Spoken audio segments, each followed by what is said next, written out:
A time back, I clipped a column from the Deseret Morning News written by Jay Evenson. With his permission, I quote from a part of it.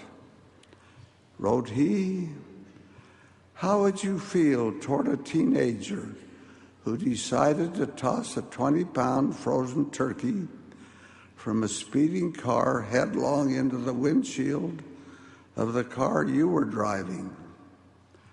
How would you feel after enduring 6 hours of surgery using metal plates and other hardware to piece your face together, and after learning you still face years of therapy before returning to normal, and that you ought to feel lucky you didn't die or suffer permanent brain damage? And how would you feel after learning that your assailant and his buddies had the turkey in the first place because they had stolen a credit card and gone on a selfish shopping spree just for kicks?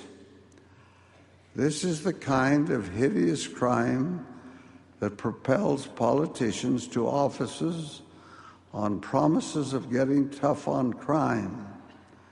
It's the kind of thing that prompts legislators to climb all over each other in a struggle to be the first to introduce a bill that would add enhanced penalties for the use of frozen fowl in the commission of a crime. The New York Times quoted the district attorney as saying, "This is the sort of crime for which victims feel no punishment is harsh enough. Death doesn't even satisfy them," he said, which is what makes what really happened so unusual. The victim, Vittorio Ruvolo, a 44-year-old former manager of a collections agency, was more interested in salvaging the life of her 19-year-old assailant, Ryan Cushing, than exacting any sort of revenge. She pestered prosecutors for information about him, his life, how he was raised, and so forth. Then she insisted on offering him a plea deal. Cushing could serve 6 months in the county jail and be on probation for 5 years if he pleaded guilty to second-degree assault. Had he been convicted of first-degree assault, the charge most fitting for the crime, he could have served 25 years in prison, finally thrown back into society as a middle-aged man with no skills or prospects.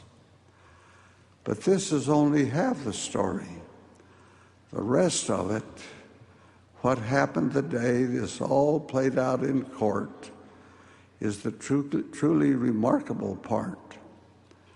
According to an account in the New York Post, Cushing carefully and tentatively made his way to where Ruvolo sat in the courtroom and tearfully whispered an apology. "I'm so sorry for what I did to you."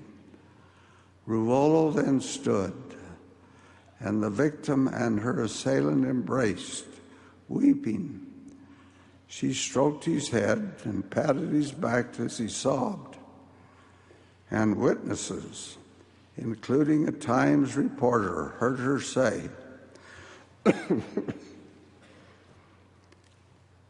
"It's okay.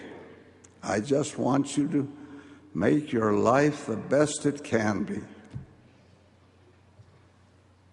According to accounts, hardened prosecutors and even reporters were choking back tears